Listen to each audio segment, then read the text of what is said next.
Awesome. Okay. Hi, everyone. I am your teacher, Chimaruler15, and welcome to class. So today we are going to talk about the imperative mood, which is, let me check my outline. Okay, so first I should talk about what mood is. So what exactly is grammatical mood? Well, grammatical mood is what it tells us how a person feels when they're saying something or making a statement or anything like that. So we have multiple moods in English. We have the indicative mood, or we also have the subjunctive mood, the imperative mood, the conditional mood, and the interrogative mood. And these all tell us how a speaker feels about a certain situation. So to recap, the indicative mood talks about statements, facts, and things that are believed to be true. And the subjunctive mood talks about things that are not real or things that are counterfactual, such as wishes, requests, recommendations, hypotheticals, all that stuff. The conditional mood is when you use the verb would with another verb to talk about something that would result from something else. So it deals with conditions. And it sometimes crosses over with the subjunctive mood. And the interrogative mood, which I'm not going to bother covering, is just when you ask questions. It's that simple. But today we are going to talk about the imperative mood. So let me go ahead and type something down.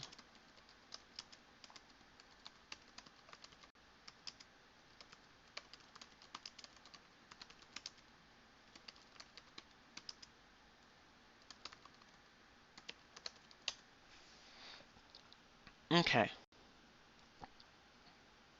Okay, yeah, please. If none of you can hear me clearly, let me know. Um, okay. So, and I have exercises here that we're going to do soon. Okay, let me go ahead and go to my outline. Okay, so now let's talk about the imperative mood. Um, the imperative mood is used to give commands or requests or anything like that. So, for example, a command would be something like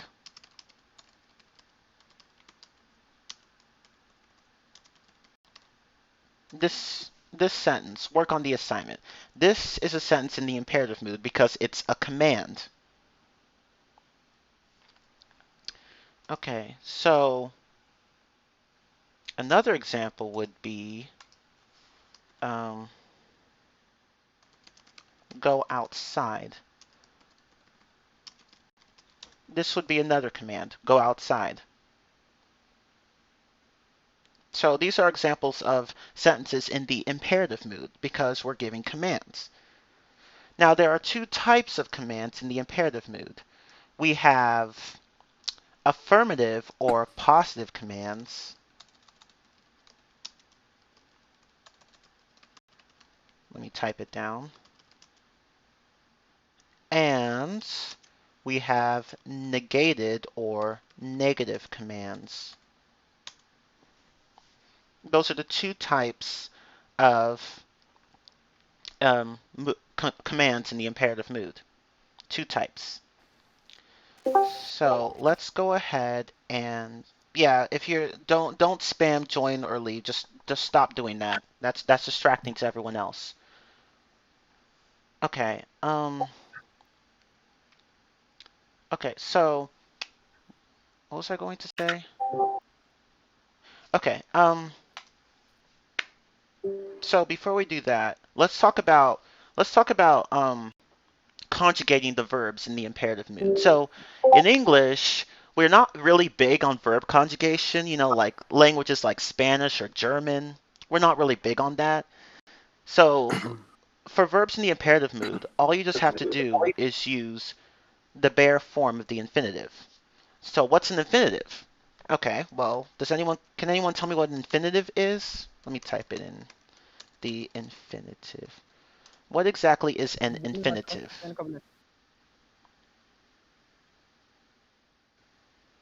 Or you could give an example too. That works. Yeah, to eat. It's like to eat, to walk, to dance, to listen, and any phrase, any verb with to in front. That's an infinitive. So in the imperative, it's like the subjunctive. You just take the base form of the verb, which in this case is the verb without the to. So for to eat, the imperative would simply be eat. And to listen, the imperative would simply be listen.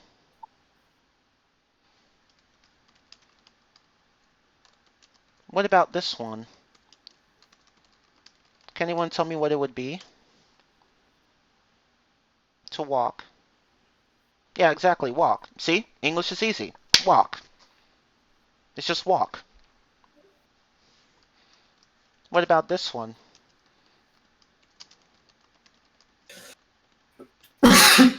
What about to be? Be. Yeah, exactly. Be. It's the same for every verb, even for be. It's just be. So see, English is easy. It's not like Spanish or German where you have to conjugate differently depending on the person in the imperative mood. No, we just use the same form as we just use the base form of the verb.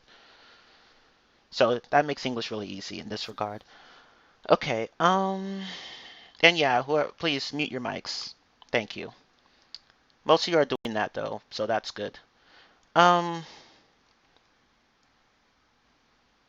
okay, so we have three different persons in the imperative mood.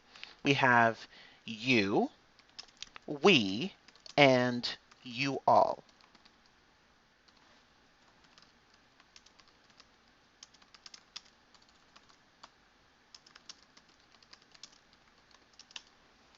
So you singular, we, and then you all, or you plural. Now, again, they all do receive the same conjugation, but here's the trick to this. So with you and you all, you just use the base form of the verb, right? So for example, do your homework.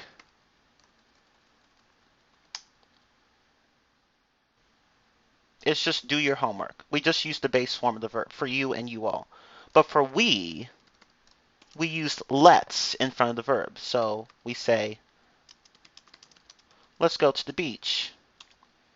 So with we put let's in front of the verb. So let's or let us go to the beach.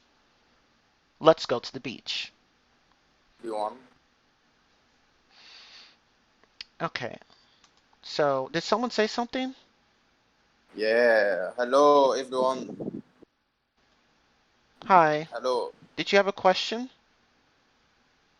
No. Oh, How are you doing, man? fine, but um okay. What is doing here? I'm having a lesson. Hi guys. If you don't have any interesting to say, please mute your mic. Thanks. Yeah. Okay, guys. Why can't I text on this class chat? Huh? I can't chat there. Guys, don't do this, Damn, please. Dan are very upset. So why Okay, not? okay. Mind if I Guy, mind Because if I ask what's because going on I here? think I can't speak English very well yet.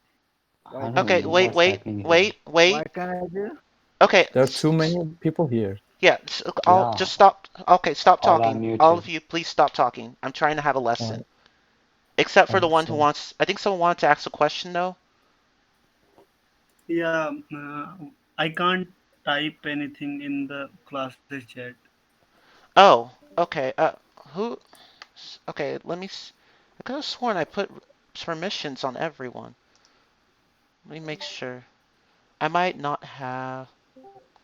Hold on, let me check the permissions really fast. Uh, I'm new here, by the way.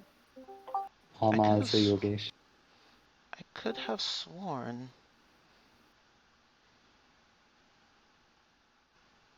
That's No. crazy. Whose class is this? Sorry for interrupting. Oh, mine. Chima Ruler 15. Okay. I've never been in your class. What do you do? I If teach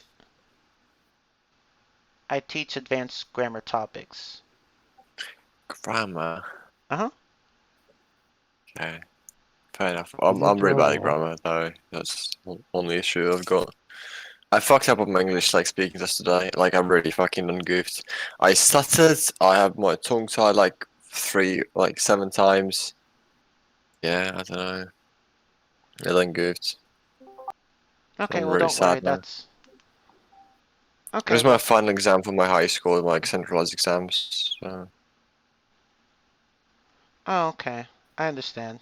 yeah, and I could have done better, but when I'm under stress, when I'm being evaluated or judged by a teacher, I perform way worse than I normally would. I just don't know why. I just can't really perform under stress, and you know. Okay, well don't worry. That's Yeah. why we're here to help. Okay, cool.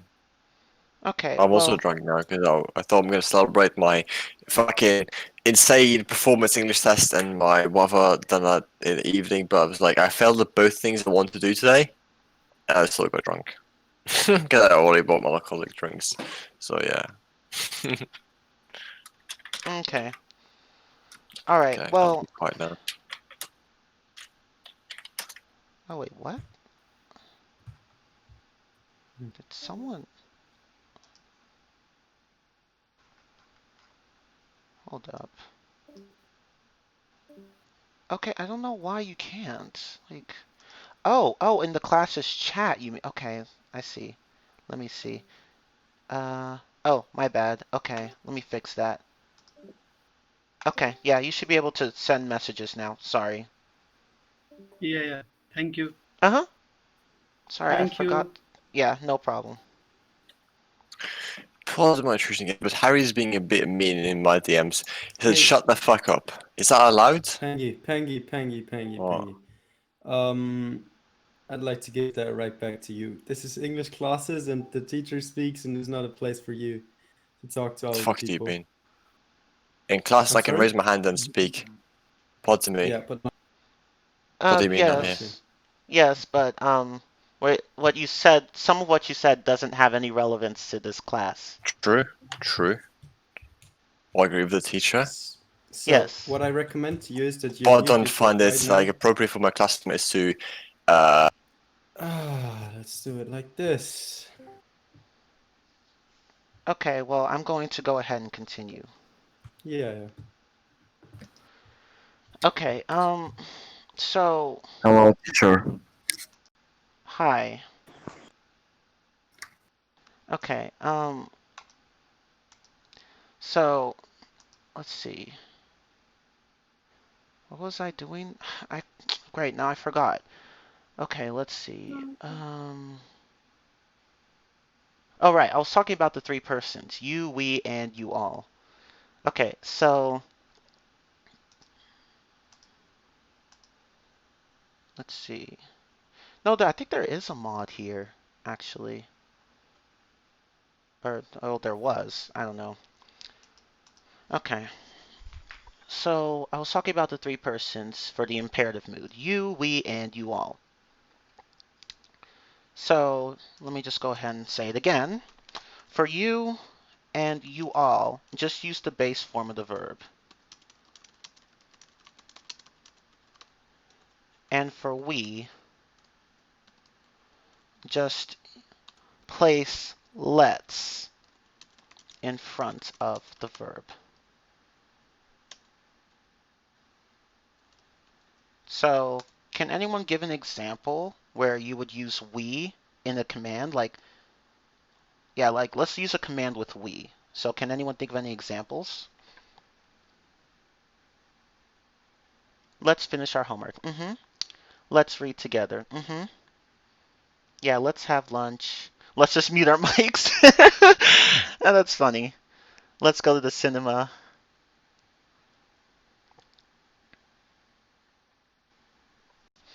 Okay. Yep. Yep. Very good examples. Let's be drunk. Okay, now what about an example with you or you all?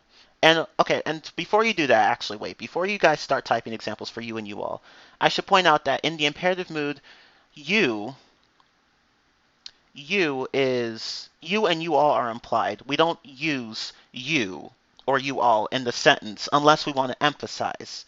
So, for example, um,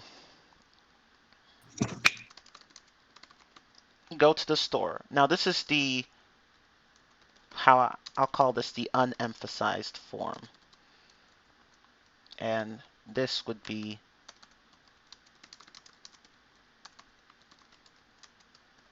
now, and this would be what you would the emphasized form. So, go to the store is the unemphasized form, but you go to the store is the emphasized form. You as in, oh, sorry, I hit my headset. You go to the store, as in you and nobody else. So, in English, in the imperative mood, you don't have to use the pronoun you, but you can if you want to add emphasis. Or you could say, you wash the dishes. Instead of just wash the dishes, you could say, you wash the dishes. So you could do that too. But be careful about how you use this because it, depending on the context, you can kind of come off as forceful or rude or anything like that. So, but if you need to emphasize the person, then you can use you.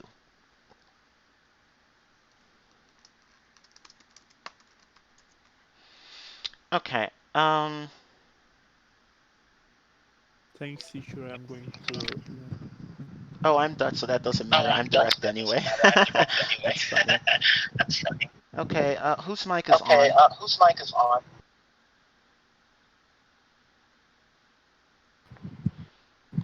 Okay. Well, anyway. Okay, well, anyway. Okay. Seriously. Okay.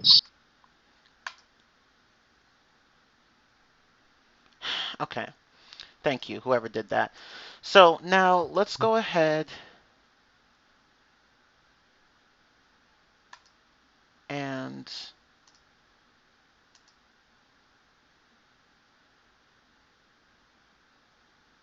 okay, so we talked about that one and that one.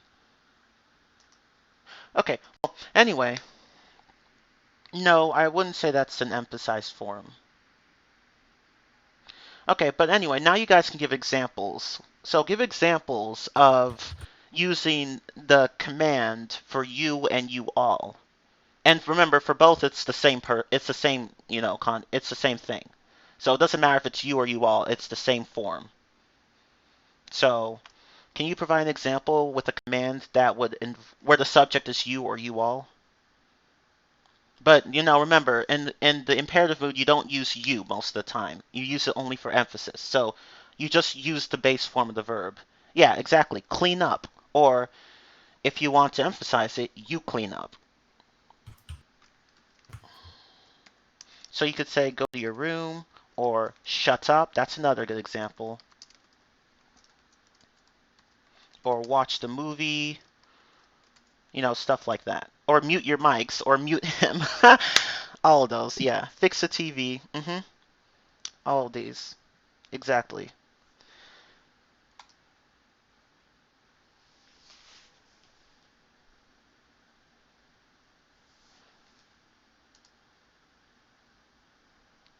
Yeah, and okay, so bruh here actually brought up a good point. So you can also say, like, we also use you in the imperative mood whenever someone gives you a command and you want to give a command back. So, for example, if someone says go away,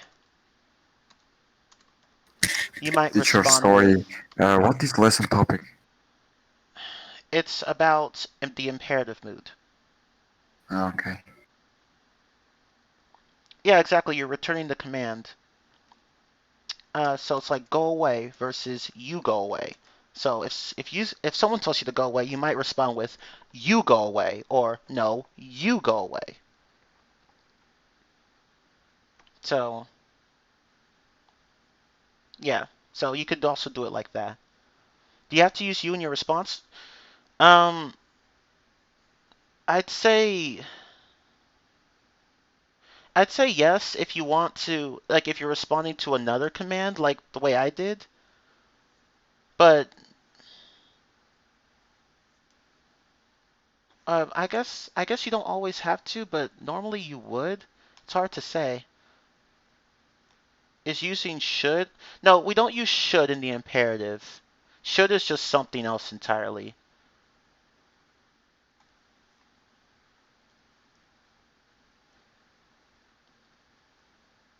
Is let an intransitive verb?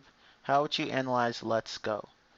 Okay, intransitive verbs. If I recall, intransitive verbs are verbs without direct objects. So, but here let is, I, I don't know how to describe it. I would say the whole thing, let's go, is, I guess you could say let's an intransitive verb. It's hard to, I'm not sure exactly what to call let. It's just a weird verb.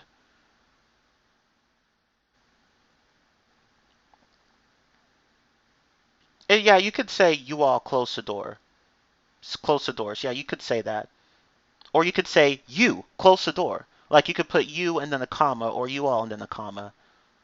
Or you could say the person's name and then follow it up with a command, such as Richard, close the door. Like you could say that too. And the thing is that in some languages, like there's a certain grammatical function for this, what we call the vocative case. And some of you have those in your have that in your languages, but in English we don't do that. We just say the person's name and then follow it up with a command. Okay. Oh, the vocative case. That's the case. Okay.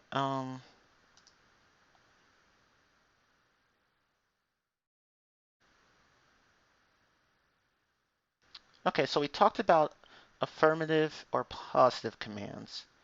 Now, if you want to make things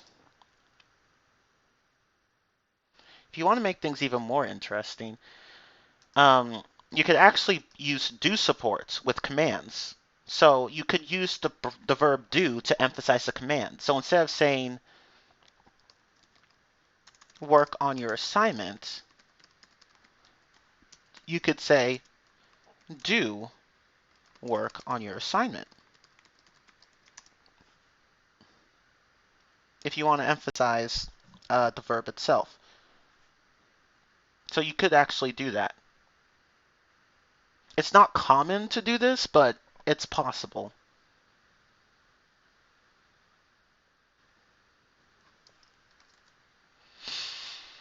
Okay, another example would be be careful. You could change that to do be careful.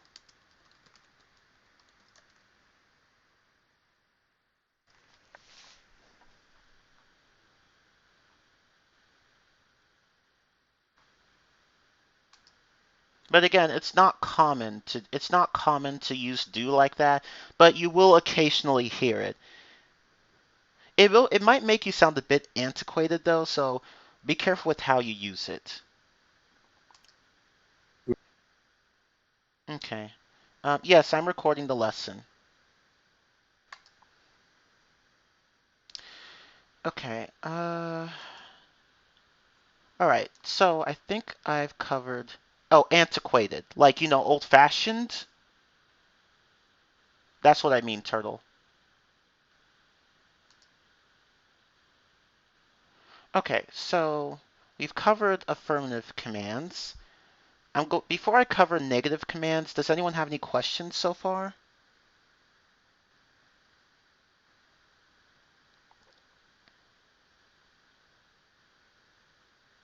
Does the imperative mood have tacit subjects?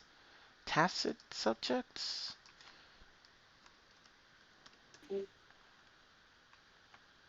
Oh, implied? Yeah, it does, because with the imperative mood, the pronoun you is implied. or you all. They're both implied. So you don't have to say the pronoun itself most of the time, unless you want to add emphasis.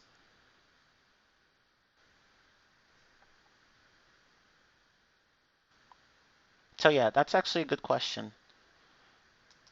I mean, I technically did answer it earlier, but I don't mind answering it again because you might have just arrived. Okay. Nigga.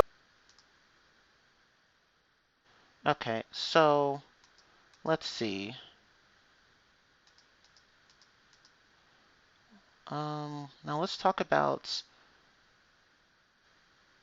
negative commands. So can anyone tell me how to... Oh, that's just people being obnoxious. Just obnoxiousness all around. I just ignore it and just keep going. I don't have time for that. Okay, now let's talk about negative commands. So how do you form a negative command? Can anyone tell me how to form a negative command? With you and you all anyway. With let's, it's a bit different.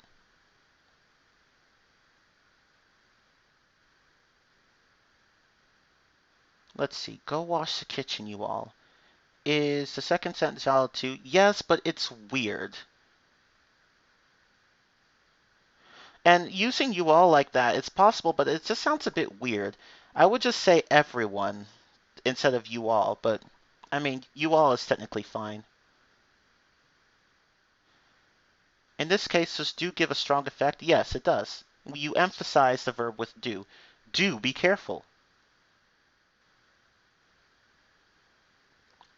And Dutchy here just showed an example with let's. So to form a negative command with you and you all, you just place do and not in front of the verb. So, or don't. Don't go there. Or yeah, don't get drunk. Don't yell at me. Don't shout at me. Don't be an ass. All of that stuff. Yeah.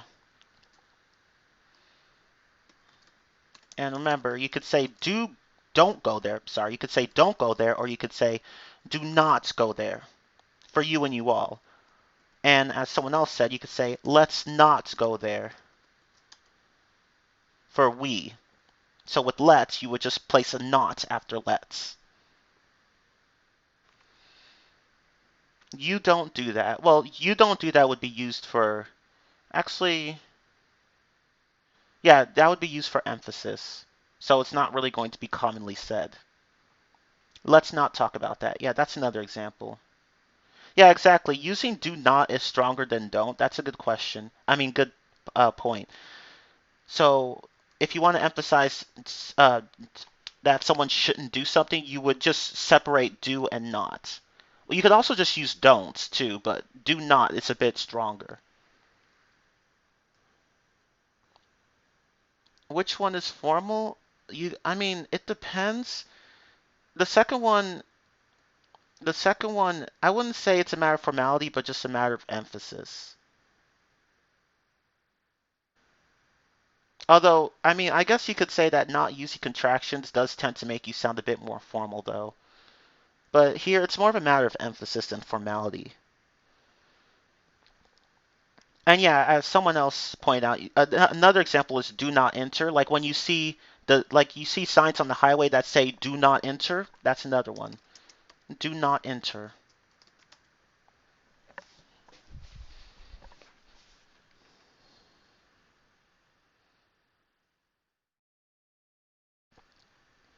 Oh, and that's actually another good point.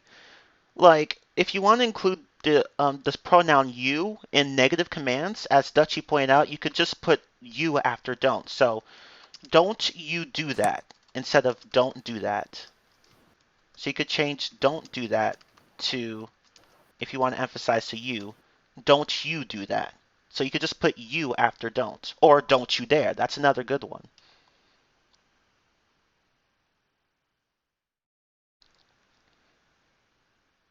And yeah, of course you're going to hear that a lot. You're going to hear a lot of don't you dare in casual English.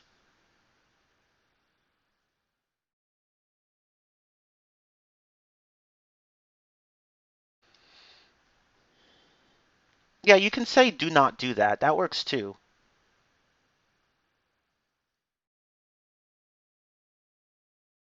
don't you walk in the darkness. Well, no, that's actually a valid sentence. Here she's just emphasizing the you. But you could, like, if you use a question mark, then it would be a question. But here she's not putting it as a question, making it a question. She's making it a statement. Don't you ask me why. That works too.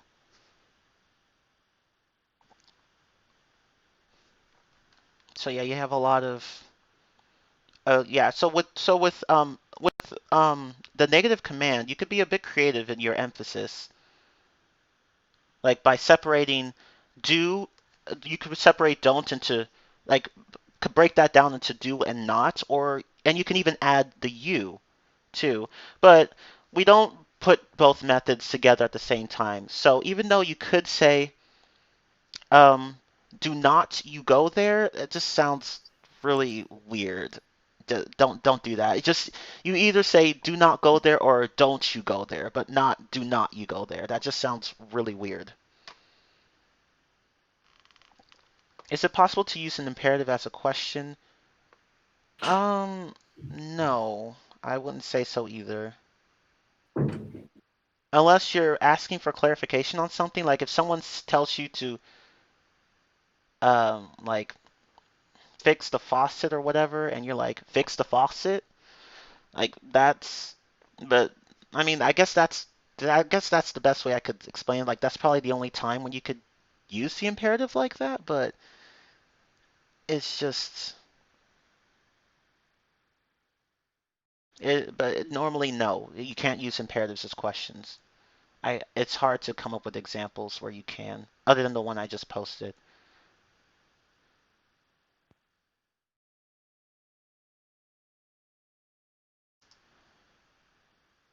Okay. Anyway, well, I covered that last topic. I mean, in the last lesson, so you have to go and watch that because that's not relevant to this discussion.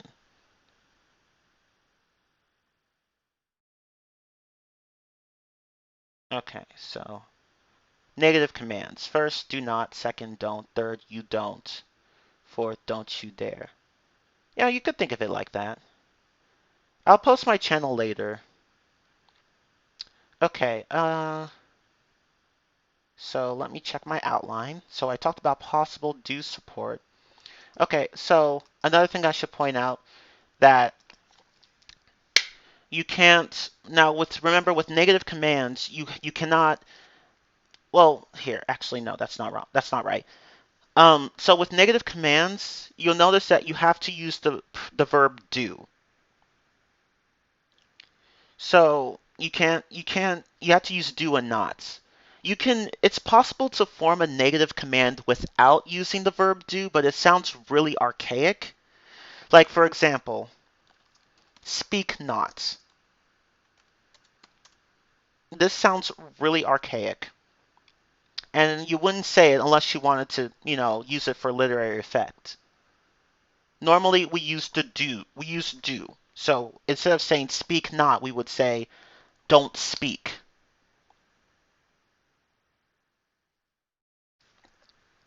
By archaic, I mean antiquated, like old-fashioned.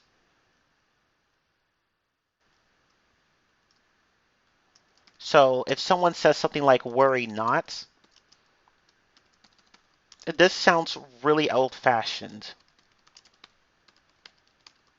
And it's not something that a lot of people would actually say.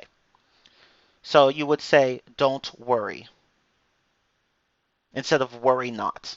So it's possible to form negative commands without the use of the verb do, but normally it's not a good idea to do that. And if you do it a lot, you won't sound native. You just won't. Unless you're using it for literary effect.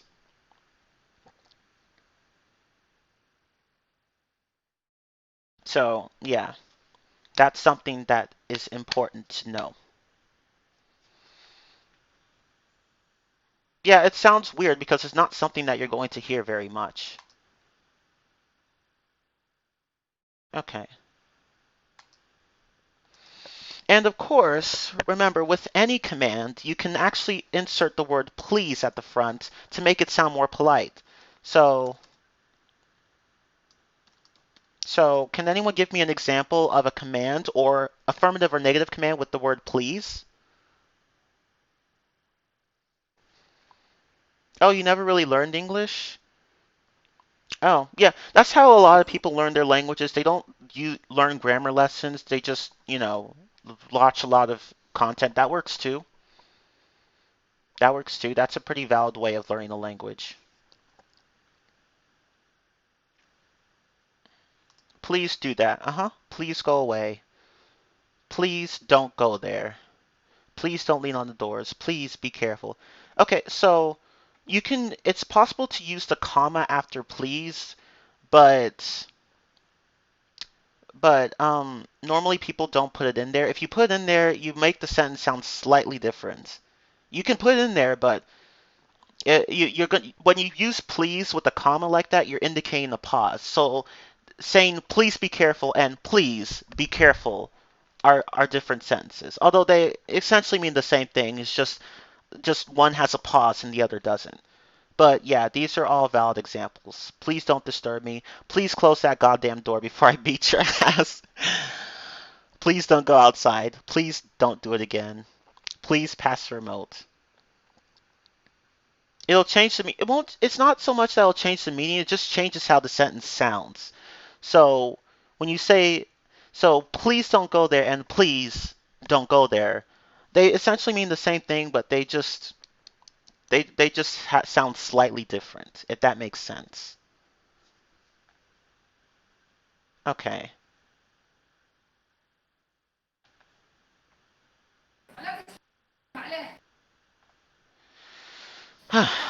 All right.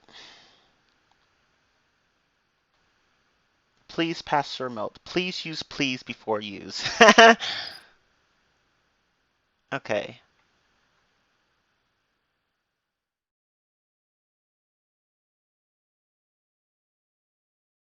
Yeah, I'd say with the comma, that just maybe just emphasizes the please a bit. That's probably a good way of thinking about it. That's a good point. It's kind of like you're begging. Makes the begging sound a bit stronger, I guess. That's a good point. Okay. And yeah, this really isn't going to be a very long lesson because again, this is the imperative mood, which is probably the easiest mood out of any language to learn because it's just a command. That's really it. So you don't have to worry about subordinate clauses with the subjunctive or the indicatives conjugation. No, no, you just use a command. But anyway, yeah, it would be please use a mask. You have to use an article there. Please wash your hands. Please don't stop teaching us. Don't worry, I won't. Please stay home. How do you use let's with please? That's a good question. I don't um I guess I guess with let's you'd have to separate the please from the sentence, such as please, let's go there or let's go there, please. Yeah, What like are you how doing? huh? What are you doing? Teaching a lesson on the imperative mood. Oh, okay. Sorry. It's okay. Okay. Yeah, so as Brudge here just said, that's a way you could use please with let's go. So you could say let's go there, please, or please, let's go there. So you could do it like that, but you can't put please in the middle of the sentence. It wouldn't sound right. Let's stop, please. That's another good one. Please let us stop. Yeah, that works too.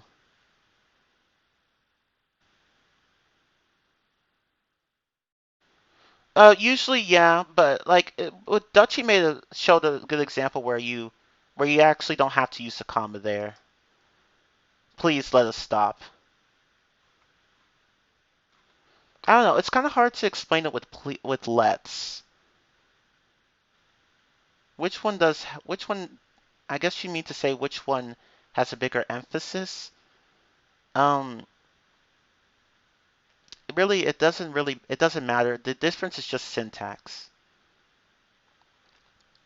I don't understand. Why are we learning please? Well, because it's the imperative mood, and with commands, you can make them polite or you can make them forceful. So using please, learning how please works with commands is important.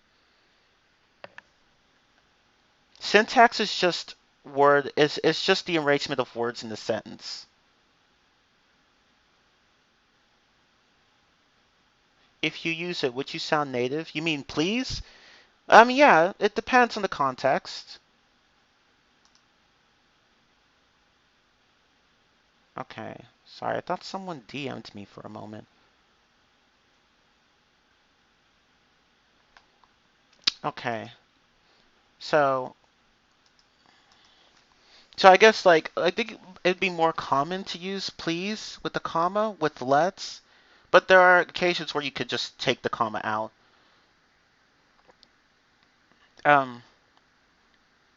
Yeah, it's hard to say. It's because as a native, it's hard for me to explain everything about English because in grammar books, they don't cover everything there is to know about a language. They cover a lot of things, but not everything.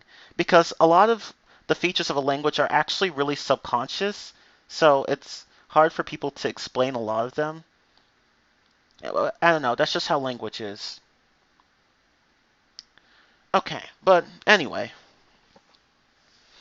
Now we're going to talk about one more thing before we go to the exercises. So far,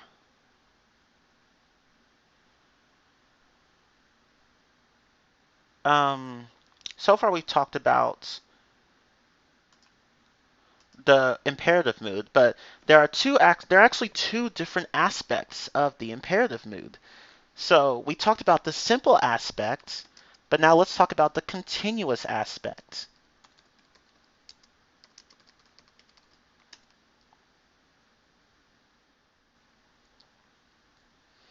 So there are two aspects of the imperative mood, simple and continuous. So simple is just the bare form of the verb, but continuous is be, we use be, plus an ing verb. So for example,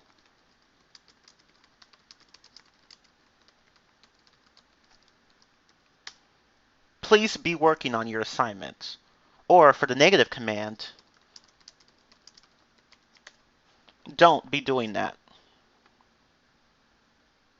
And you can do this with let's too, technically. Let's not be doing that. Or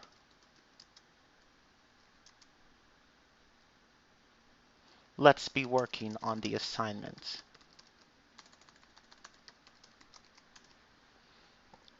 So you could actually use a continuous aspect in this regard, but it's not common to do so. That's something I should point out. It's possible, but it's not common. You will occasionally come across it, but normally we just use the simple aspect.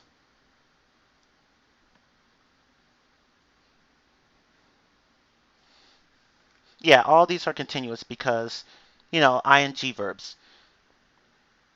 Yeah, it sounds weird because it's not very common to use, but you will occasionally come across it. But you don't actually have to use it. So to make this easier, you could just ignore the continuous aspect entirely. You could just use a simple aspect, and that's it.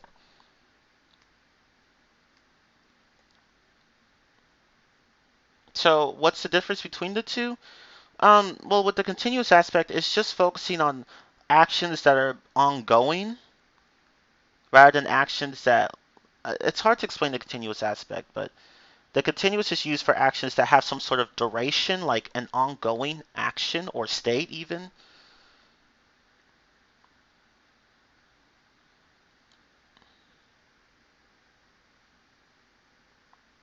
But anyway, yeah, that's how I would describe it.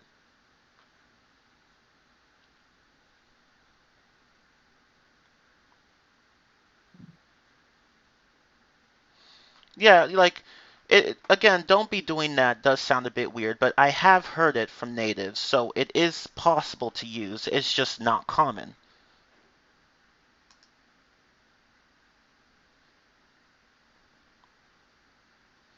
Is it a request or much more like warning? It depends on the context. It could be both even, really. Hello. Hi. All right, man. What's up? Which is silent? Nobody speak. Because this is a class and I'm teaching.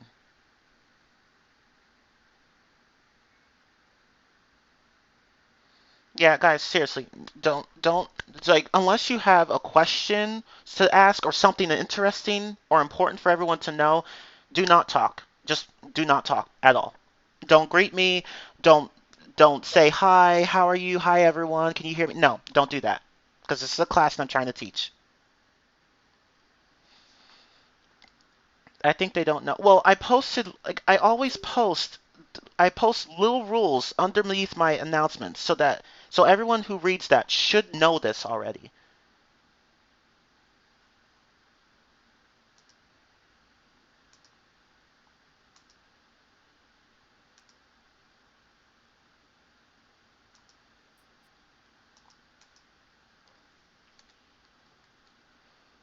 But yeah, like I'm not trying to be mean, but seriously, we're trying to have a class. Hello? Yes, teacher.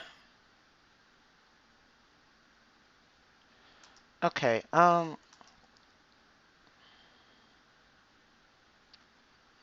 okay, one more thing. I forgot to mention. One more thing. So let's talk about Hello. hi. Hi. Hi, sir. What are you doing? Talk about. Having a class. It's a classroom. Yeah, because I'm trying to teach. Okay. Um okay, now let's talk about direct objects and indirect objects. So, of course, like with the indicative or the subjunctive, or really any mood, I'd say. With the imperative mood, you can use direct objects and oh yeah, that's pretty much how I would describe the continuous. So you just use be and then the verb with an ing. Yeah.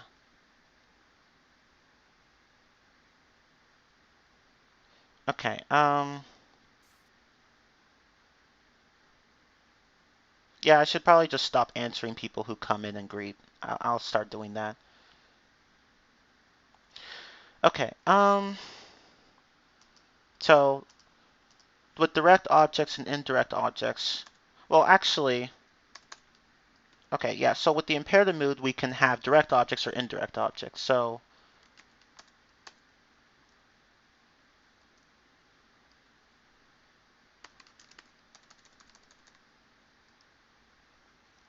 yeah, we go now is not really an imperative. A better one would be let's go now.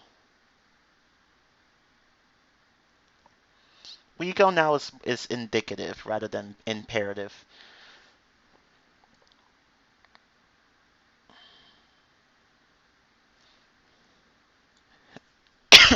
Excuse me. Okay, was I going to oh yes, right. So, oh, thank you. So, damn, now my thought process is off.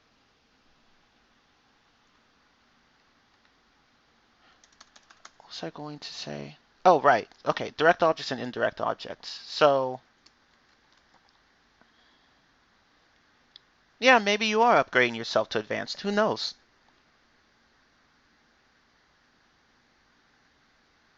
Oh, actually, before we do that, there's something that someone brought up right now. Don't go jumping around. I forgot. You can use go. You can actually use go in imperative commands like that. So you could say, go work on the assignment.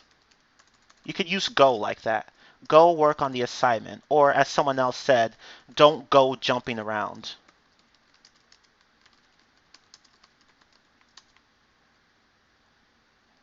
You could use go like that too.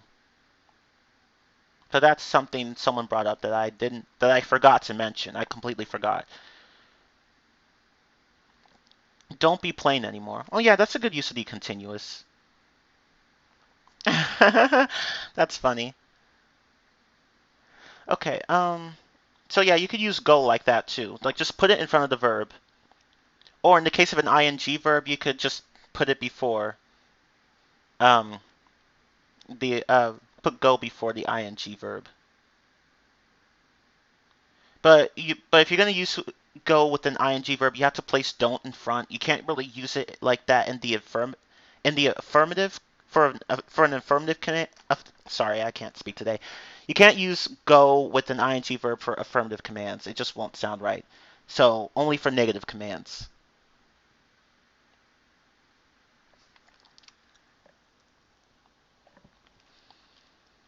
So you can say don't go jumping around, but you can't say go jumping around. That doesn't sound right. Okay. So to repeat what I just said, you can say don't go jumping around, but you can't say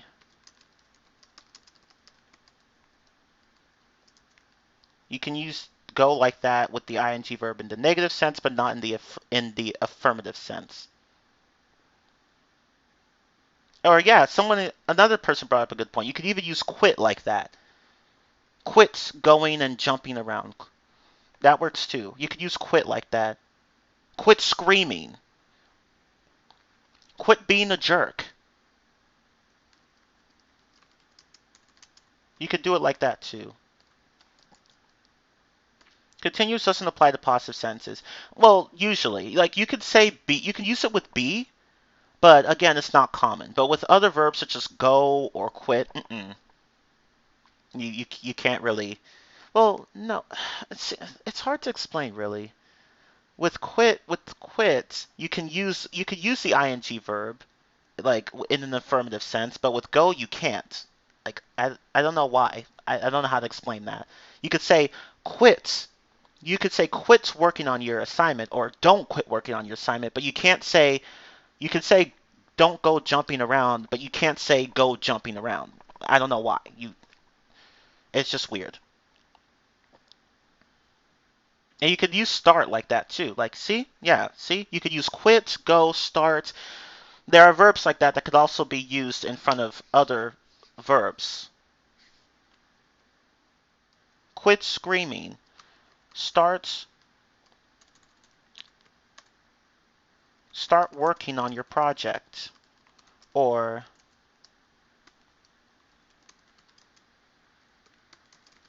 don't go wandering off. So go, start, and quit can also be used in that manner.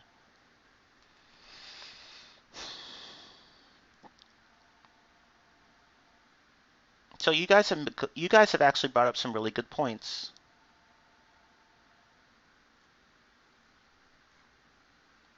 Oh, there's a name for that? I didn't know that. Huh. That's a good point. And I don't know how to pronounce your name, but thank you for bringing that up. Okay,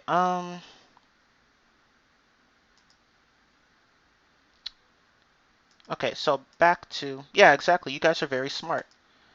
Okay, so back to what I was talking about. So, commands in the imperative mood, or just simply commands, can have direct objects or indirect objects. So, for an example, sorry, with direct objects, you could say something like, but with indirect objects,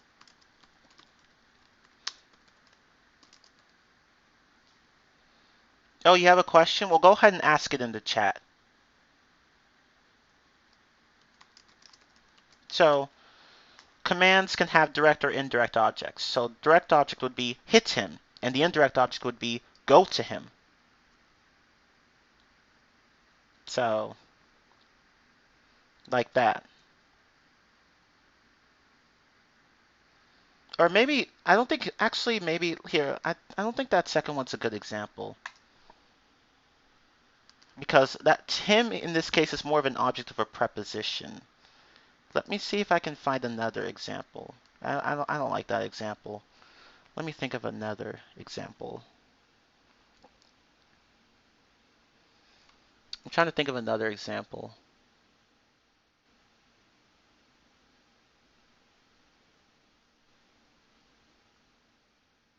Oh, like give me. That's another example.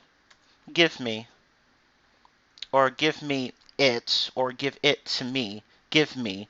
In this case, me is an indirect object. So ignore the previous example I had. Go to him. I think this one's a better example because to him is more of an object of a preposition in that case. Now you could put give me. You could just say give me, or you could put give me it, or give it to me. Like any of those is valid. But yeah, basically commands can have direct or indirect objects. Or maybe not so much indirect objects, but objects of prepositions. Let's say that. Objects of prepositions. Let's just say that.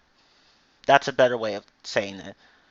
Because it's hard to think of examples with pure indirect objects rather than just objects of prepositions. So yeah, bring it to me. It's a good example of an object of a preposition.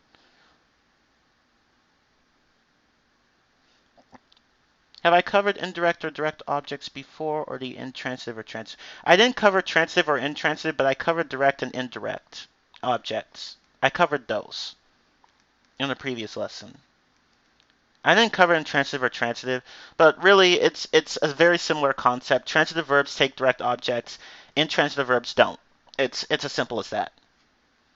So for example, I broke the TV. Broke is transitive. But another example would be I stopped. Stopped is intransitive. So the first sentence has a direct object, the second sentence doesn't. So the first sentence has a transitive verb, the second sentence has an intransitive verb. Does the addition of shall we at the end of a sentence starting with let's make it more emphatic? That's a good question. I'm not sure if that's the best way to describe it.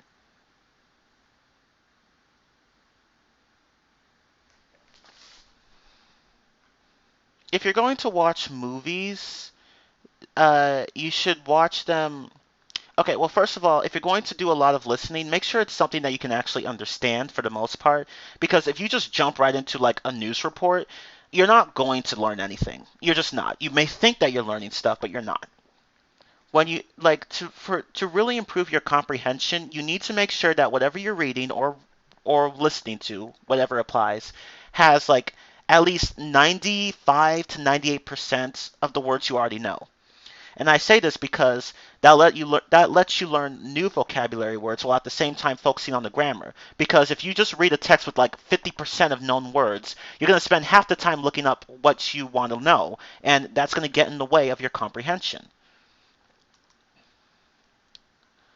Personally, I think that using just audio, whenever you're watching something, I usually use just audio, but if you have to use subtitles, use the subtitles in your target language and not the subtitles in your native language. Yeah, exactly. It's like trying to run before walking and listening. It's not going to work. I've tried it. It's just not going to work. Listening, comprehension overall takes time. So whatever you're reading or listening to, make sure that you understand most of it. So that way you can just absorb the grammar and at the same time learn some new vocabulary. I personally don't use subtitles, but if you're going to use subtitles, use them in your target language, not your native language. Because if you use them in your native language, well, you're going to focus on that and not on what the people are actually saying. But anyway, that's just something I wanted to point out. And I'm going to make a video where I talk about what I think are the best strategies for learning English or any language. So I'm going to try to post that on my channel soon. Because even though that question you asked isn't related to this lesson, it's not a bad question to ask because a lot of people are wondering the same thing.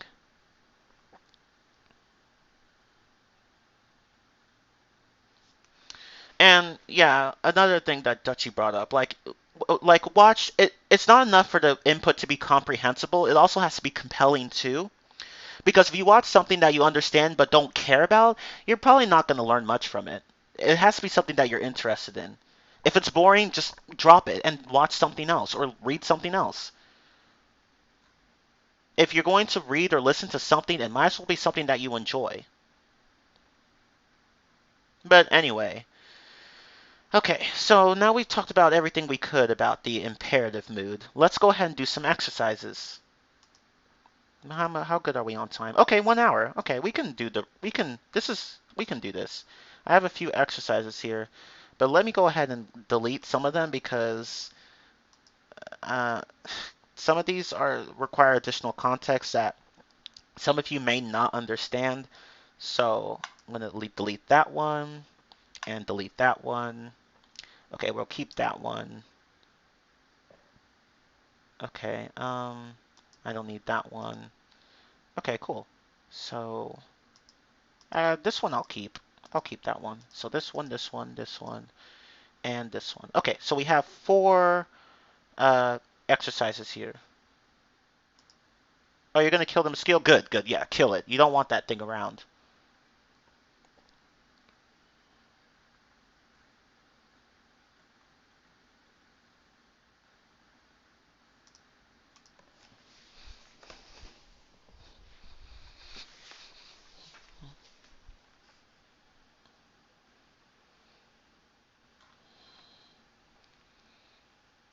Where did I put them? Oh, I'm gonna bring up the exercises. So we're going to do.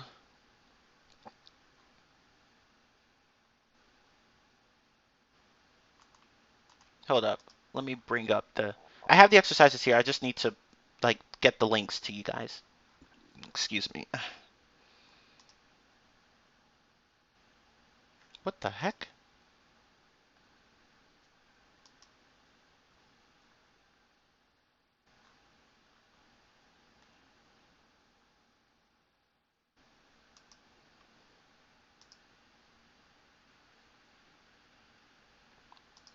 Okay, sorry. Hold on. Thought I saw some. It doesn't matter. I'll just go ahead. Okay, so we're going to do. Uh,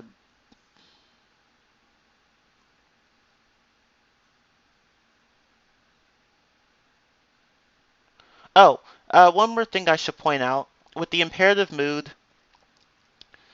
With the imperative mood, you can actually add an exclamation point or a period, and with the exclamation point, that just adds more force. So the difference between I forgot to mention this. Actually, I didn't think to mention this. That's a better way of saying it. So you could say "don't go there" versus "don't go there." So the second sounds stronger than the first, and that's what the exclamation mark does. It makes all your sentences sound stronger. But of course, you want to avoid overusing it because who wants to if you use a bunch of exclamation marks, that's just really obnoxious. So don't do that. But yeah, exclamation marks make your sentences stronger. Yeah, that's just a short. That's what people call me, Chim. That's just my name, but shorthand. So it's just a nickname, a nickname of a nickname, basically. But yeah, periods make your sentences sound more like just calmer. But although it's possible to make a sentence with a period sound strong though, like a command with a period. Like if somebody says something like with the period at the end, but they sound forceful while they're doing it, then it just depends on intonation really. But exclamation marks do tend to make your sentences sound stronger. Okay, so let me go ahead and post this exercise for you.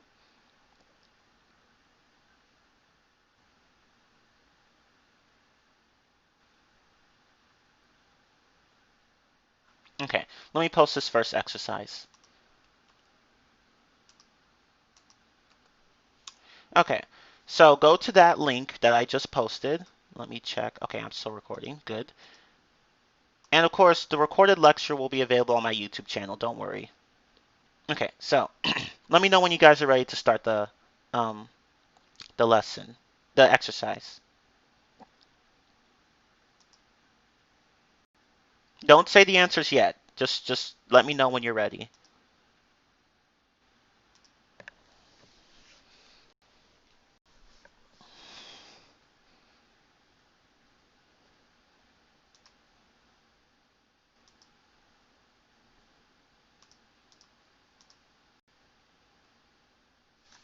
And let me just do this really fast. Okay. Okay. So I believe you guys are about ready.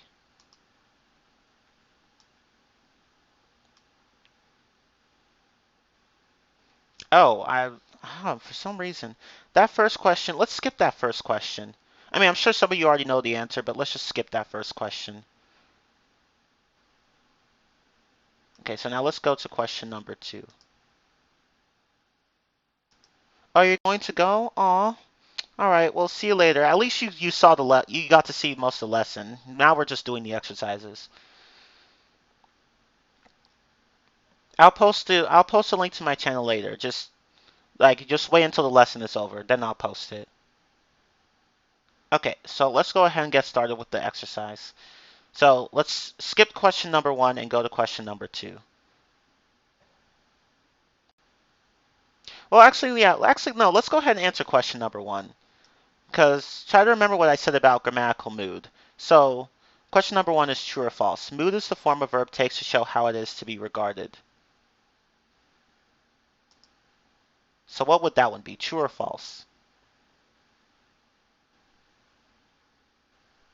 We'll just go ahead and answer that one. That one will be a challenging question. Yeah, exactly, Turtle, you got it right. It's true. No, it's question number 1. I'm sorry.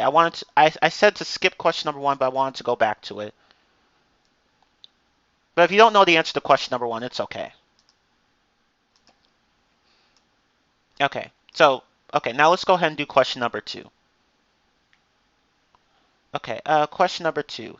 The imperative is a verb form. The imperative mood is a verb form that what? A, states facts or asks questions. B, expresses a command or request. Or C, shows a wish or a doubt. Yeah, you guys got it. B. Okay, question number 3. Select the one in the imperative mood. Is it A, go, or B, no way? Exactly. You guys are so good at this. Okay, next one. Select the one in the imperative mood for question number 4. A, I'm going to cross the field, or B, shout when you see the bull. Yep, you guys are good at this. B, shout when you see the bull. Question number 5. Select the one in the imperative mood. A, please take your shoes off. B, you have to take your shoes off. Okay, there you go. A, yeah, exactly. Okay, question number 6. To add force to an imperative sentence, you can end it with A, a period, full stop, or B, an exclamation mark. And I just talked about this right before the lesson. Exercise, I mean. Yep, B, exactly. An exclamation mark. Question number 7. Select the one in the imperative mood. A, that will be easy for her. B, make it easier for her. You guys are fast. Yep, that's it. B. Question number 8. True or false? This sentence is in the imperative mood. Pass the pepper. A, true, or B, false? A, you guys got it right. Okay, yeah, the answer is A. Okay, question number 9. Select a quotation that features a sentence in the imperative mood. A, do not worry about your difficulties in mathematics. I can assure you mine are still greater. From Albert Einstein. B, in mathematics, you don't understand things, you just get used to them. From Johann von Neumann, if I pronounced that correctly. But anyway, what's the answer?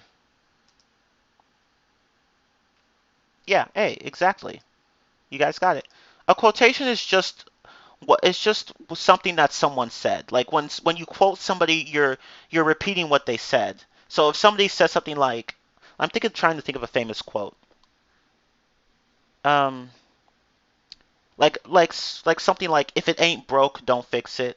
Like that's a quote from, I don't know where it came from, but if you say that same thing, you're quoting somebody basically.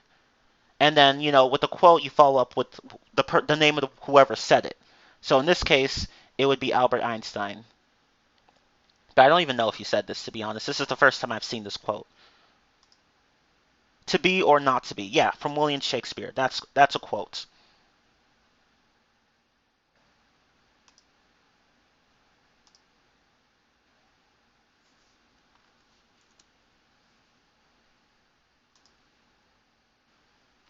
Okay, question number 10. Hold on, let me switch to... Okay, question number 10. Select a quotation that features a sentence in the imperative mood. Good judgment comes from experience. Experience comes from bad judgment. Anonymous. And this is choice A. Choice B is do not condemn the judgment of another because it differs from your own. You may both be wrong. From Dan Demis, if I pronounced that correctly. So what would the answer be? And I think you guys... Okay. Yeah, B, exactly. The answer is B. Okay, so to condemn means to, and I looked this up to be honest, because sometimes it's hard to come up with a definition for some words. To condemn means to express complete disapproval of, or to criticize basically, or to denounce, or to attack even. That's what condemn means. Condemn is just it's like a strong way of attacking someone, basically, I'd say. Yeah, to criticize something or someone strongly, usually for moral reasons. Like you can condemn a police officer or condemn a judge or condemn a coworker or anything like that.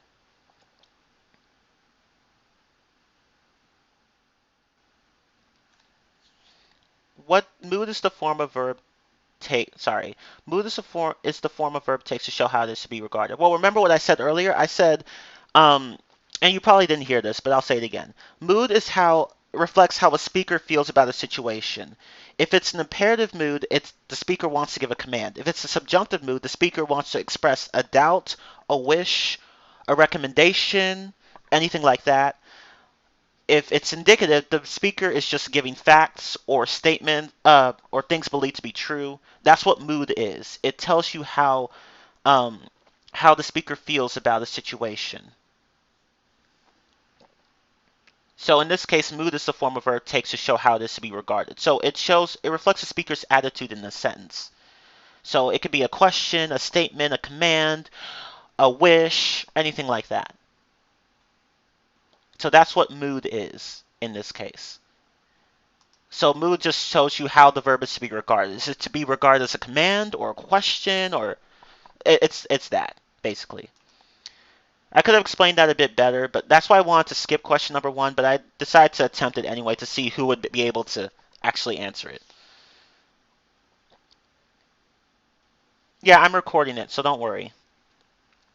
Okay, okay, so that's the first exercise. So let's go ahead and do the second exercise.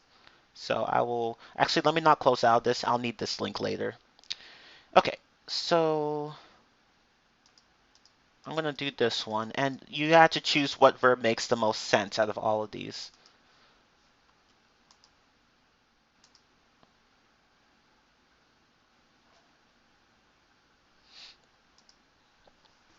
I can't, it's kind of hard to see that whole screenshot you posted. Okay, someone else asked something. Question number 9, why is it A? Okay, let me go back and check.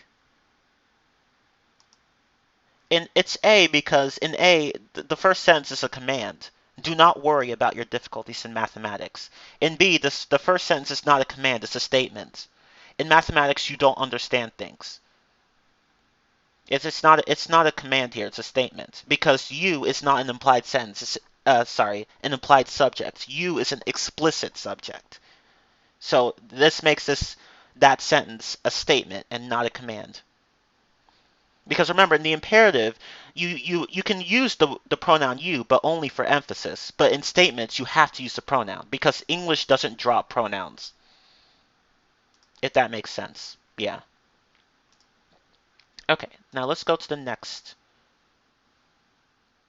Could I rephrase that definition? Okay, well, basically, mood is the form a verb takes to reflect a speaker's attitude. Let's say that. Maybe that's a better definition. I know that that definition they provide is a bit weird.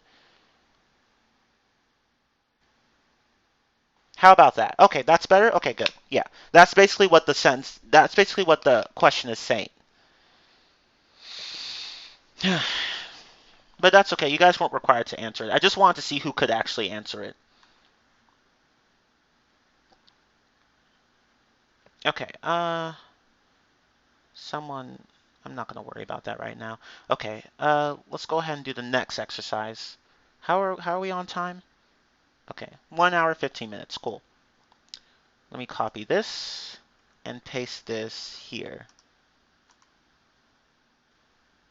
Yeah, that's what I say. Don't speak and mute your mic because I'm trying to teach. I do get moments where people, can ask questions, but like if you don't have anything important to say, then just don't say anything because you're getting in the way of people learning the lesson. Okay. So go to that one. So now let's answer the questions that follow.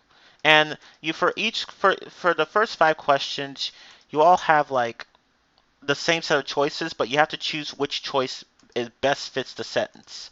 So here you're gonna have to think a little harder on this one. Okay, so if you're ready, let's start. And I'll try to post the link to the exercises twice instead of just once, so that people who missed the link the first time can just join again. Because I've had someone just ask me that. Okay, so question number 1. We have to choose a correct verb. And these are all in the imperative mood. So you don't have to, choose the correct mood or anything like that. You just have to choose the correct verb. So what would number 1 be? Blank a minute. Yeah, exactly. Wait. Wait a minute. Okay. Number 2. Blank over here, please. What would that one be? You guys are so good at this. Come. Exactly, it's come. Number 3. Blank the door when you go outside. See, you guys are so smart. Close. Okay. Blank your teacher.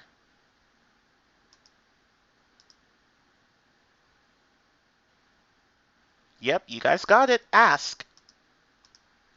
And then blank me your phone number so that I can call you. There's only one answer left for this one. Yep, give. You guys are so good at this. Okay. Now let's construct the negative form of the imperative for the second exercise. And let me go ahead and post this link again to make sure that everyone can access it. So that's this link a second time. Okay, so now let's go ahead and do the second 5 questions. Construct the negative form of the imperative.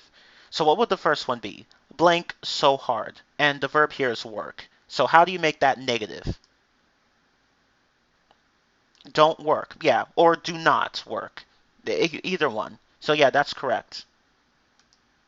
Here, let me type it in actually. Yeah, so don't work or do not work. But don't work is more natural sounding. You wouldn't say do not work unless you want to emphasize a command. Like do not work so hard. But but even for that, that's not really something a lot of people would say. But you could say something like do not go there or do not be so rude or anything like that. But anyway, let's go to number 2. What would number 2 be? Blank there, and we have to use go. Don't go. Yeah, exactly. Don't go there.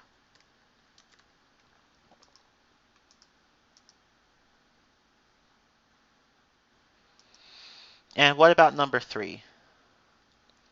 Work not. Is it correct? It's correct, but it sounds old-fashioned. Yeah, you can say you could say don't go or do not go. But don't is more commonly used.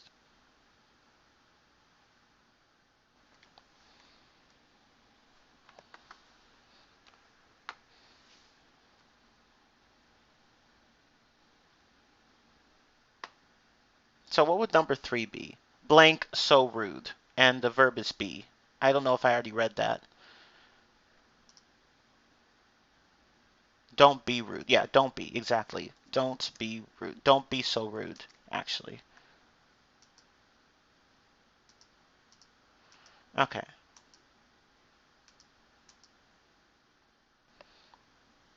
So what about this?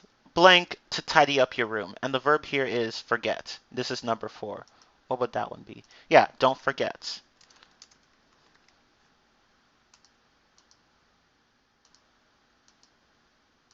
Okay. So don't forget or do not forget.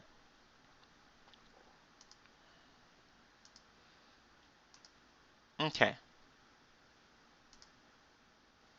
And yeah, tidy up means to organize. And speaking of which, I should probably cover phrasal verbs at some point. But God, there are so many of them that it'd be hard to have a lesson on just, like, it'd be hard to have a lesson on them. There's just so many of them. But that's another topic for another day. Okay, so number 5. Blank inside the building, and the verb here is smoke. Yeah, exactly. Don't smoke or do not smoke.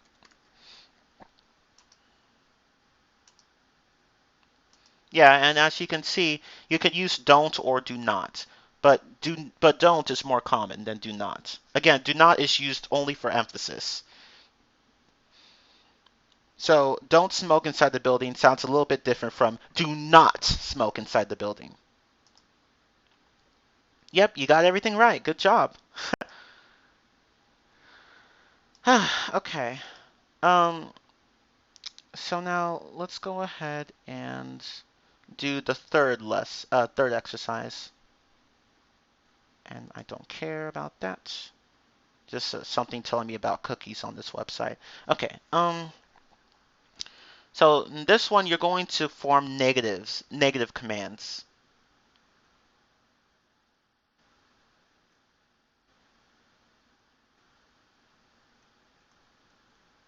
Hold up. Okay, so in this one, you're going to form negative commands. And then the last exercise we do, we're going to do both positive and negative commands. So go to this website here, and we are going to do all 10 questions here. Let me know when you guys are ready.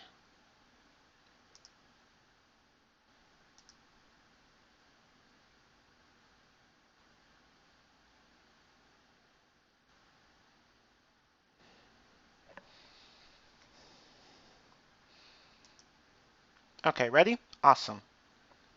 So now let's go ahead and do the questions. Question number 1. Well, first of all, let me read the directions. So this is the exercise in the imperative mood, of course, and we have to make the imperatives negative by using don't. You could say do not too, but for this exercise, just use don't. Okay. Number 1, drive her to the shopping mall. So how would you rephrase this? So you have to place don'ts, right? So you have to put don't in the sentence. So how would you rewrite the sentence to be a negative command?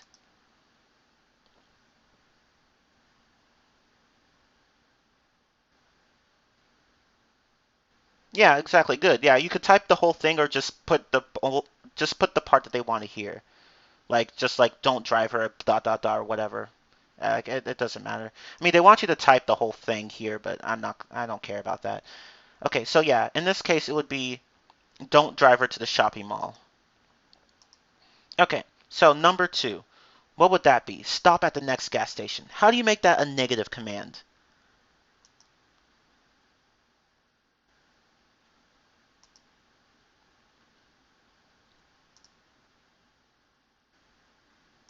Yeah, exactly. Don't stop. Don't stop at the next gas station. See? English is easy. Okay. Number 3. What would number 3 be? Put your books on the desk.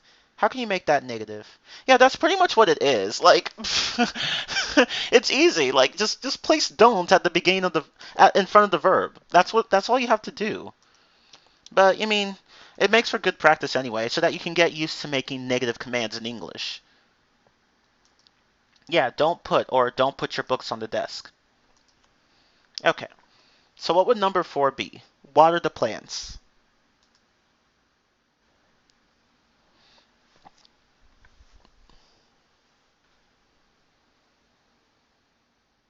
Don't water or don't water the plants. Yeah, exactly. Don't water the plants. Okay, what would number 5 be? 5 is cross the street.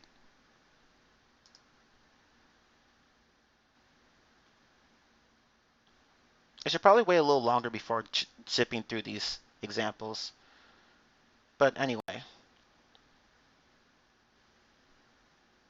I mean questions, not examples. But yeah, it's don't cross or don't cross the street. Don't cross the street. Okay, and let me go ahead and post this link again so that people can, so everyone knows what I'm talking about here. Okay, so number 6, tell them your address. What would that one be? Someone already posted an answer, but I'll wait for more answers.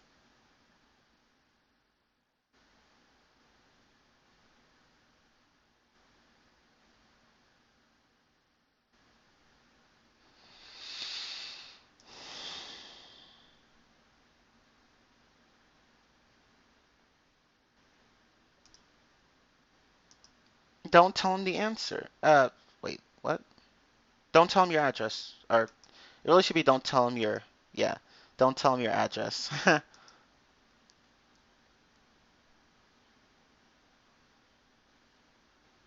Oh, well, thank you for coming. All right, well, see you later. Like, we're almost, like, after this, there's just one more exercise and that's it. But but if you have to go now, then that's fine. Thank you for coming.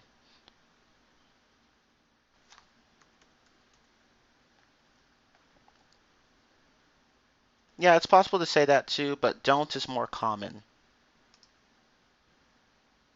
Don't tell them the answer. But in this case, the answer would be don't tell them your address rather than answer.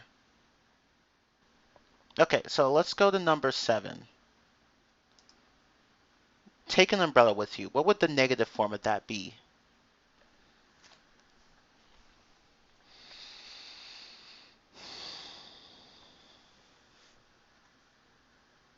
Don't take or don't take an umbrella. Yeah, exactly. Don't take.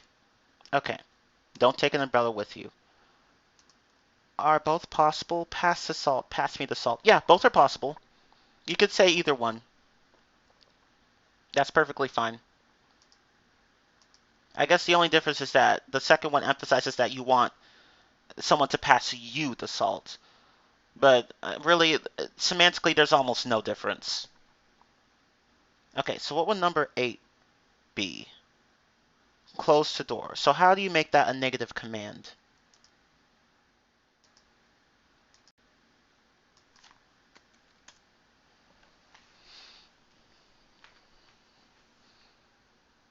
Yeah, exactly. Don't close or don't close the door. You could say do not close the door, but they want the contraction here, so use don't. Yeah, don't close or don't close the door. Okay. Number 9. Help her with the homework. So, how do you make that a negative command?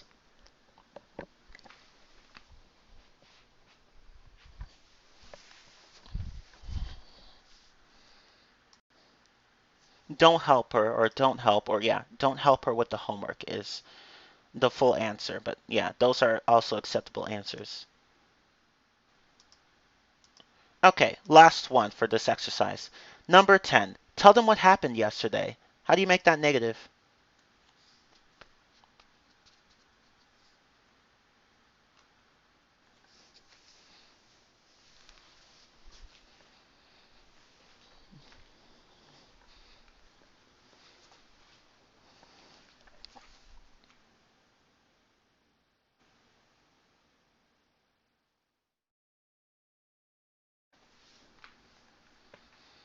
Yeah, exactly. Don't tell them what happened yesterday, or don't tell them. Yeah, but you guys get the idea. And I'm not going to bother checking because I didn't type anything. I'm not going to bother like checking my answers because I didn't type any answers. Because again, it's as the mechanic said, just place don't in front of the verb in the sentence. Easy. Okay, so let's go ahead and do the last exercise for today, and then that will be it. that will be it for today. Because I have other things I need to do, but I still have time to do this. Okay, so we say don't in speech, but should we say do not in a formal document, for example? Yes, that's actually a good question. Because again, you don't use contractions in formal documents. You don't. Unless you're quoting somebody, then that it makes sense. But other than that, no. We don't use contractions in formal documents.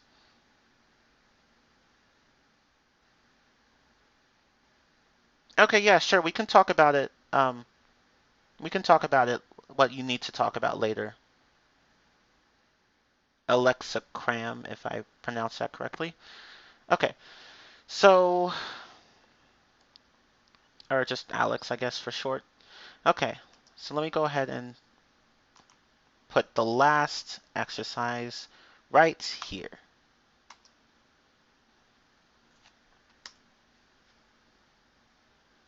When is the next class going to be? I don't know. I don't know. It's not going to be tomorrow, but probably like next Tuesday or something. And since I'm on vacation from work next week, I think, um, I'll be able to have two classes instead of, well, I could have technically always had two classes except for this week, but I'll let you guys know later. That's just later. But anyway, I'll just discuss that later. So go to that link right there and let me know when you guys are ready to do the exercise. And this is the last exercise we have to do, and then I'll stop the lesson.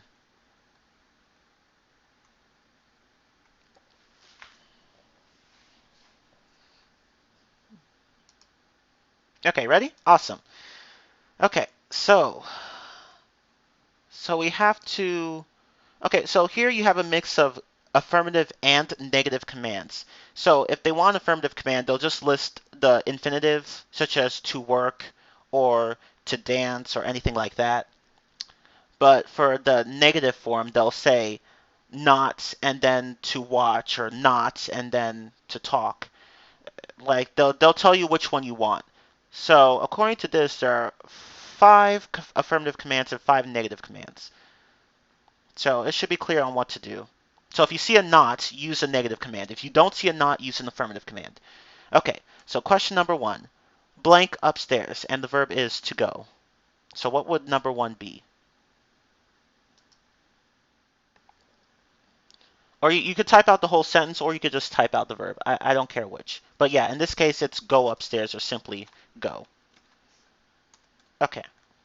Number 2. Blank in this lake. And the verb is to swim, and you have to use not. Yeah, don't swim or don't swim in this lake. Very good. So in this case, don't swim. You would type in don't swim. Okay. Yeah, you type out just the verb or the verb phrase in the exercise, but you could type out the whole sentence or just the verb or verb phrase in the Discord chat, the classes chat. Okay. Number 3. Blank your homework, and the verb is to do.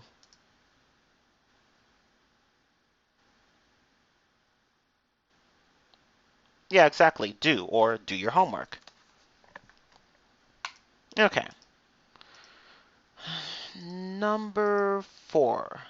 Blank football in the yard. And the verb here is not. The verb here is to play, and you have to use not.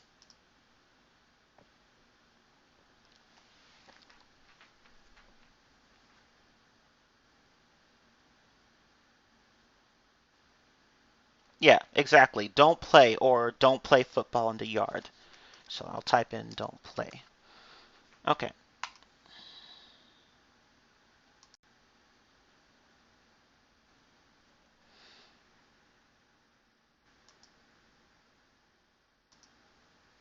Okay.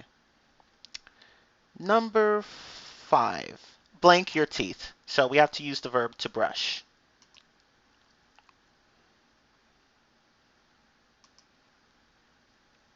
Oh, I think you skipped an exercise, Alex.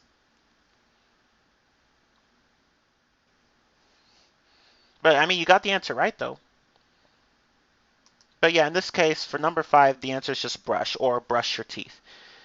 And for number 6, someone else said it, so it would be, well, let me read it out anyway. So for number 6, blank during the lesson. And the verb here is to talk, and you have to use not.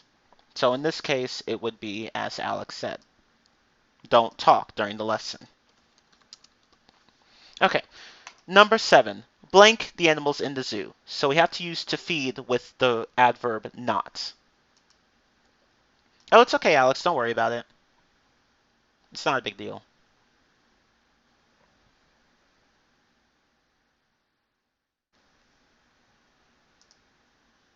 Oh, no, no. You skipped an exercise, the Dorson. You skipped an exercise.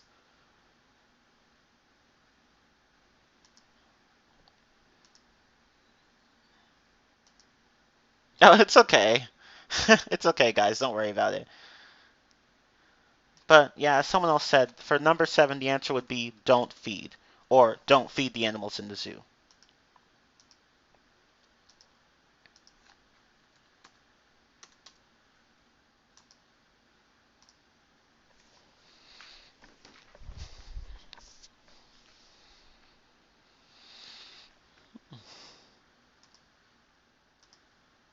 Okay, blank. Oh, sorry, let me say. So we're on question number 8 now, number 8. So blank the instructions to read. That's the verb we have to use. So what's that going to be?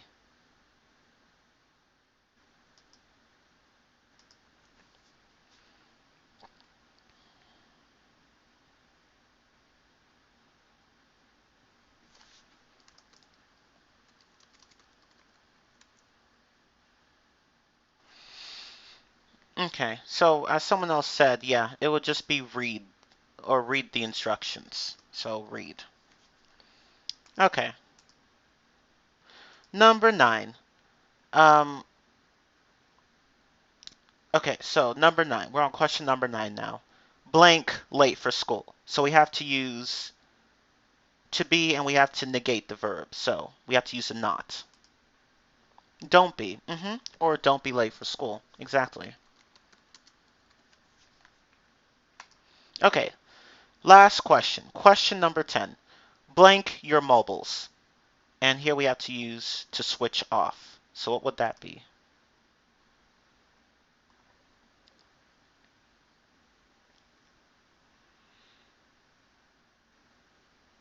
Yeah, switch off, switch off, or simply switch off. Well, the simply doesn't need to be there, or the please. But you guys get the point. Yeah, it would just be switch off. And show answers. And of course, we get perfect scores. Because we're the best. Okay, so someone that just asked a question here. There are instances where don't plus verb isn't the most common selection. For example, keep off the grass is more common than don't step on the grass. Yeah, oh, hold on.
Okay, sorry about that. My mom had to tell me something important.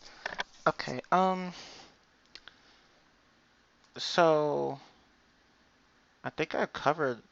Okay, so going back to what the mechanic asked earlier, he said there are instances where don't plus verb isn't the most common selection. For example, keep off the grass is more common than don't step on the grass. Yeah, I don't know. It's just down to usage. Sometimes there are some commands that are common, some commands that aren't. I don't know. There's no hard fast rule for it. But that is a good observation as usual. Okay. But anyway, that is, let's see. Let me check my outline really fast. I think I covered everything. So we have that one, that one, that one, that one, that one, that one, that one, that one, that one, that one, that yeah, we covered everything really. So that's really it for the imperative mood. So remember, the imperative mood, and let me type this here. The imperative mood is used for giving commands. Commands can be affirmative, positive, or negated, negative. So keep that in mind. And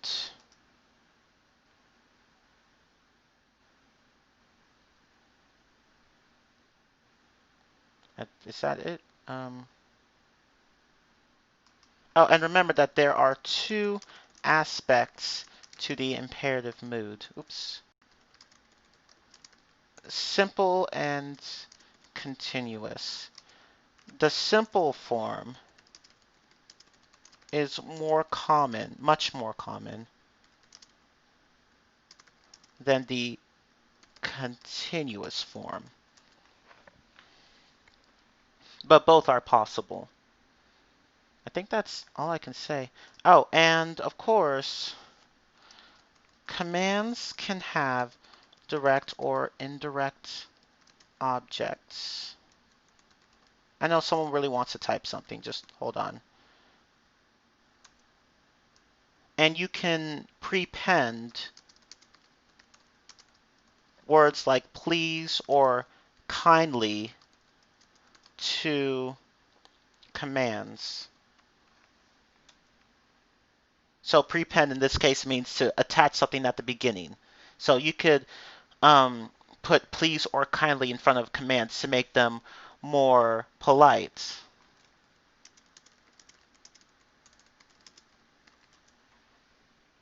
Although there are some instances where using please doesn't, with the command, doesn't actually sound very polite, because again, it depends on tone. But usually when you use please with the command, you're trying to sound polite.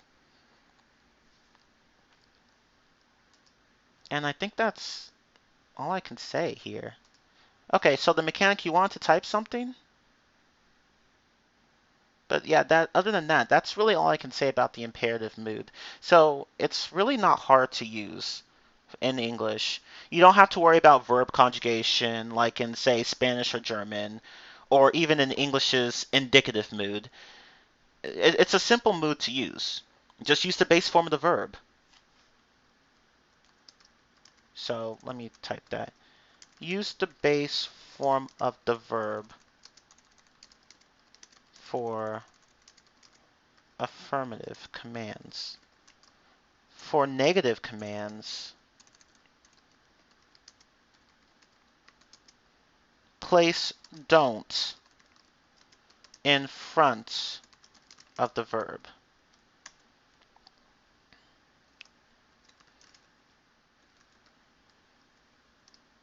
When using let's, place not. When using let's before a verb, place not after let's to make it negative. Okay, I think that's all I can say. Yeah, when using let's before a verb, place not after let's to make it negative. Don't place not to make it positive. Okay, I think that's all I'm going to type. So anyone who needs to type something now can do it. So those are really all the points I wanted to bring up.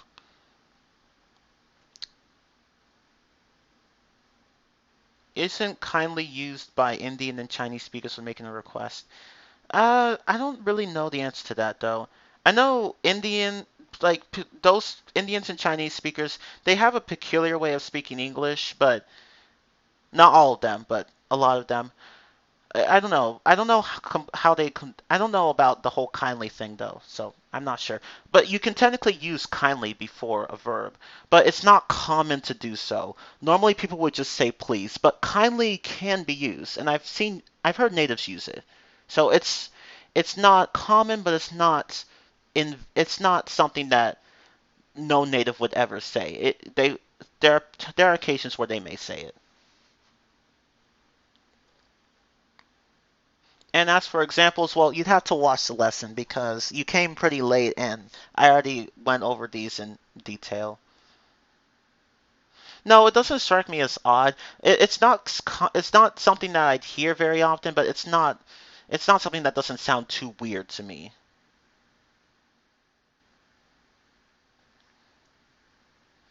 But who knows? I mean, that's just one native. Just my perspective anyway. So who knows? But I don't think it sounds that weird. It's just not very common.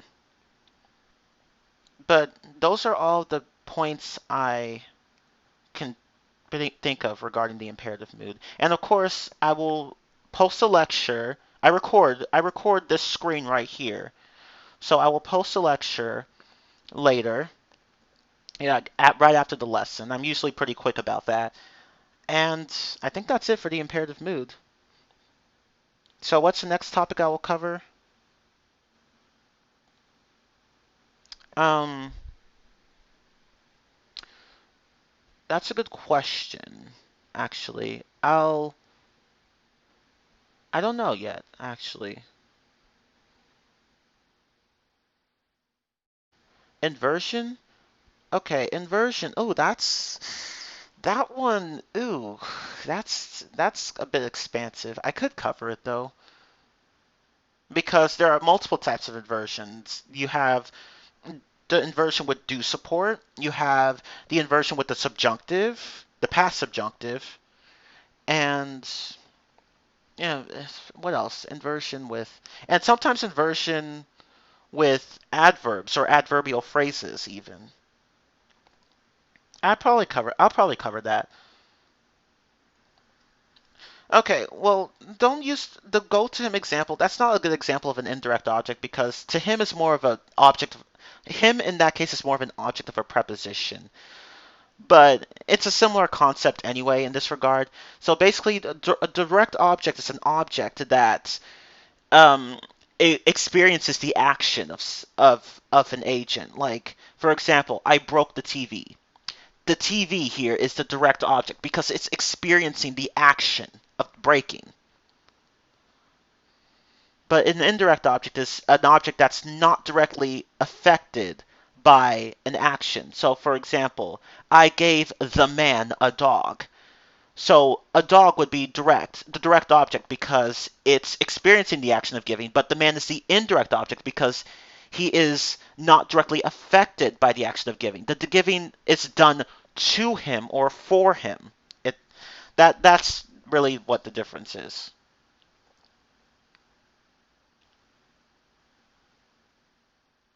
Can I cover some phrasal verbs as well? Um, yeah, I'm go Actually, that was what I was going to cover next. Okay, so with phrasal verbs, I'll probably, instead of covering every single possible one, which is impossible, I'll have to cover just the most common ones, particularly ones with certain adverbs such as up and down and in and out. Yeah, like I'll just cover the most common ones. But that's something I'm really going to have to prepare for, along with inversion, so I'll need time for those. Okay, well, anyway, but does anyone have any other questions about the imperative mood?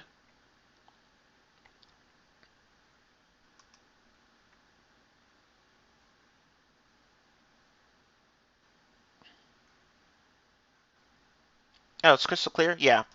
I mean, it's easier than like say, like how in Spanish you have to conjugate differently both for the affirmative and the negative. Well, in English it's easy. Just use the base form of the verb. Just easy. Oh, well, thank you very much. I'm glad you enjoyed it. And you're welcome, of course.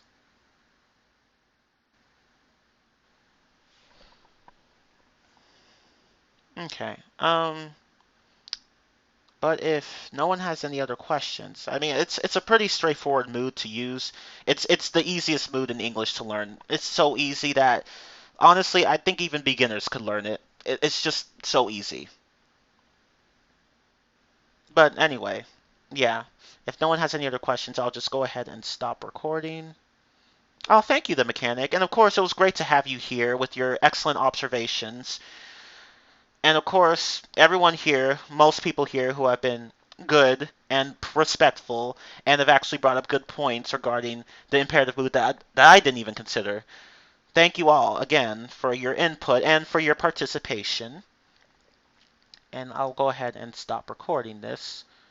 But anyway, you are all very welcome.